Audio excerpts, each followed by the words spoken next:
আসসালামু আলাইকুম ওরহমতুল্লাহি ওবরাকাতু। আলহামদুলিল্লাহ ওসসালাতু ওয়াসসালামু আলা রাসূলিল্লাহ ওয়া আলা আলিহি ওয়া আসহাবিহি ওয়া মান ওয়ালা, আম্মা বাদ।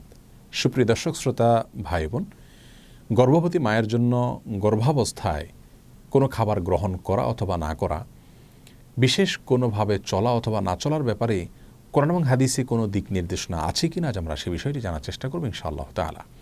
প্রিয় দর্শক, আমাদের সমাজে গর্ভবতী মায়েদের জন্য বিশেষ কিছু খাবারকে, বিশেষ কিছু চালচলনকে নিষিদ্ধ এবং ক্ষতিকর মনে করা হয়ে থাকে। তন্মধ্য থেকে সবচেয়ে প্রসিদ্ধ হলো চন্দ্রগ্রহণ অথবা সূর্যগ্রহণের সময় গর্ভবতী মায়েরা যেন কোনো অবস্থাতেই বাসা বাড়ি থেকে, ঘর থেকে বের না হন।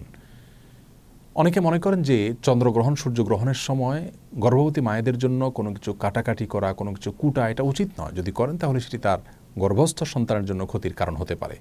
অনেকে মনে করেন যে গর্ভাবস্থায় যদি কেউ যমজ কলা খান তাহলে তার সন্তান যমজ হবে।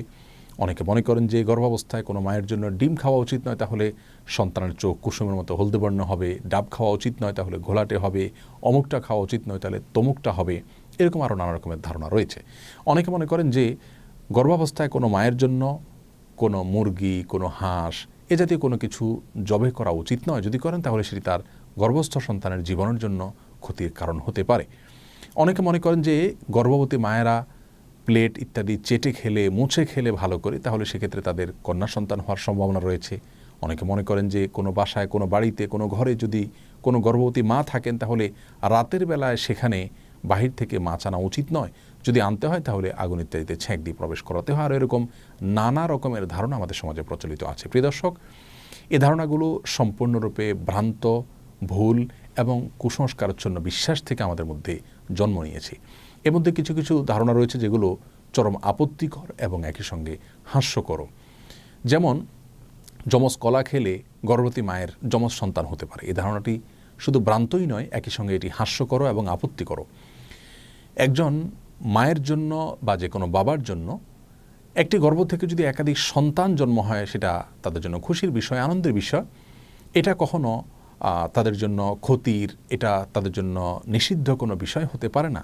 বিধায় এটিকে নিষিদ্ধ মনে করা বা যমজ কলা গর্ভবতী মায়ের জন্য খাওয়াকে খারাপ মনে করা, এটি মূর্খতা প্রসূত একটি বিশ্বাস।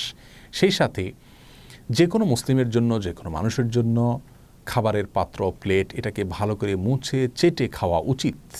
এটাকে অপচয় করা উচিত নয়, কোনো খাবার নষ্ট করা উচিত নয়, বরং ভালো করে মুছে এবং পরিষ্কার করে খাওয়াটাই হলো সুন্নাহ। আর এই সুন্নাহটি নারী পুরুষ সকলের জন্য প্রযোজ্য। গর্ভবতী এবং সাধারণ অবস্থায় যে কোনো মানুষের জন্য এটি প্রযোজ্য।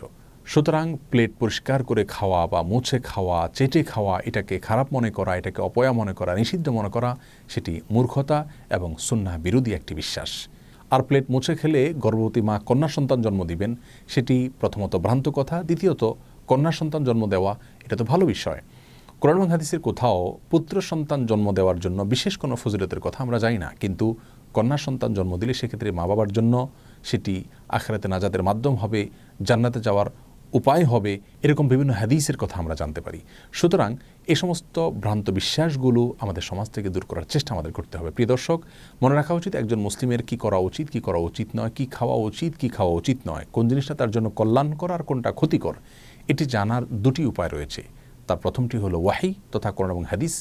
কোরআন এবং হাদিসে যদি আমাদের জন্য কোনো কিছুকে কল্যাণকর বলা হয় বা অকল্যাণকর বলে আমাদের জন্য জানানো হয়, তাহলে সেটিকে অবশ্যই আমাদের মেনে চলা উচিত। আর দ্বিতীয় উপায় হলো আমাদের জানার অভিজ্ঞতা এবং সায়েন্স। অভিজ্ঞতার মাধ্যমে, বিজ্ঞানের মাধ্যমে যদি আমরা জানতে পারি যে কোনো বস্তুর মাঝে আমাদের জন্য কল্যাণ নিহিত রেখেছেন আল্লাহ তাআলা অথবা অকল্যাণ নিহিত রেখেছেন, তাহলে সেটাকে অবশ্যই আমরা আমল নেব এবং মেনে চলব। যে বিষয়গুলো বলা হলো, এগুলোর মাধ্যমে গর্ভবতী মায়ের অথবা গর্ভস্থ সন্তানের কোনো প্রকার ক্ষতি হতে পারে, এরকম কোনো ধারণা কোনো হাদিস থেকে আমাদেরকে দেওয়া হয়নি। আর অভিজ্ঞতা তথা সায়েন্স থেকে এরকম কোনো ধারণা আমরা পাইনি, যার কারণে এগুলো সম্পূর্ণরূপে কুসংস্কার এবং ভ্রান্ত বিশ্বাস থেকে আমাদের সমাজে জন্ম নিয়েছে। এই ভ্রান্ত বিশ্বাসগুলো আমাদেরকে দূর করার চেষ্টা করতে হবে। প্রিয় দর্শক, আমাদের সমাজে যত রকমের ভুল ফতোয়া, কুসংস্কারাচ্ছন্ন বিশ্বাস, এর বেশিরভাগ চাপানো হয় মেয়েদের উপরে। তাদের উপরে যত রকমের মিথ্যা, বানোয়াট ফতোয়া এবং মাসআলার প্রয়োগ হয়, পুরুষদের উপরে তত বেশি মিথ্যা, বানোয়াট অথবা মনগড়া ফতোয়ার প্রয়োগ হতে আমরা দেখি না। অতএব এই সমস্ত কুসংস্কারগুলো দূর করার জন্য নারী পুরুষ সকলকে আমাদের একযোগে কাজ করে যেতে হবে। গর্ভাবস্থায় একজন মায়ের জন্য কোন জিনিসটি তার স্বাস্থ্যের জন্য কল্যাণকর সেটি ডাক্তারগণ যখন আমাদেরকে জানাবেন, বিজ্ঞানের মাধ্যমে, অভিজ্ঞতার মাধ্যমে আমরা জানতে পারবো, সেটাকে অবশ্যই আমরা আমল করে চলব। আনারস বা বিশেষ কোনো খাবারের ক্ষেত্রে কোনো কোনো সময় ডাক্তারগণ নিষেধ করেন গর্ভবতী মায়েদেরকে, সেটা তাদের গর্ভের জন্য ক্ষতিকর অথবা অ্যাসিডিটি বেশি হয়, এরকম অনেক খাবার অনেক সময় ডাক্তারগণ নিষেধ করেন গর্ভবতী মায়েদের জন্য, সেগুলো ভিন্ন বিষয়। যে বিষয়গুলো আমরা উল্লেখ করলাম এগুলোর সাথে বিজ্ঞানের কোনো সম্পর্ক নেই এবং কোরআন হাদিসেরও কোনো নির্দেশনা বিষয়ে নেই, যার কারণে এগুলো সম্পূর্ণরূপে ভুল বিশ্বাস। গর্ভাবস্থায় একজন মা বিশেষ কোনো আমল করণীয় আছে কিনা এই বিষয়ে আমরা এক ভিডিওতে বলেছি। কোরআন হাদিস থেকে গর্ভবতী মায়ের জন্য বিশেষ কোনো আমলের কথা আমরা জানি না, তবে অবশ্যই এটি তার জীবনের জন্য গুরুত্বপূর্ণ একটি সময়, কঠিন একটি সময়ের তিনি অপেক্ষা করেন, যার কারণে অন্য যে কোনো সময়ের চাইতে এই সময়গুলোতে গুনাহ থেকে, পাপের কাছ থেকে বেশি বেশি বেঁচে থাকার চেষ্টা করা উচিত। তার উচিত গান বাজনা থেকে এবং হারাম ফিল্ম দেখা থেকে এবং যে কোনো ধরনের গুনাহ থেকে বেশি থেকে বেশি বেঁচে থাকার চেষ্টা করা, যাতে করে আল্লাহ রাব্বুল আলামিনের অনুগ্রহ তিনি বেশি থেকে বেশি অর্জন করতে পারেন। এবং সাধারণ নেক আমলগুলো করা উচিত, জিকির আজকার করা উচিত, আল্লাহর স্মরণ করা উচিত, গর্ভস্থ সন্তান যেন নেক হয় সেজন্য দোয়া করা উচিত এবং আল্লাহ যেন তার কঠিন মুহূর্তটা সহজ করে দেন সেজন্য দোয়া করা উচিত এবং নেক আমল করা উচিত। আল্লাহ রাব্বুল আলামিন আমাদের সকলকে সব ধরনের কুসংস্কার থেকে বেঁচে থাকা এবং রাসূল করিম সাল্লাল্লাহু আলাইহি সাল্লামের সবগুলো সুন্নাহকে অক্ষরে অক্ষরে যথাযথ উপায় পালন করার তৌফিক দান করুন। আসসালামু আলাইকুম ওয়া রাহমাতুল্লাহি ওয়া বারাকাতুহু।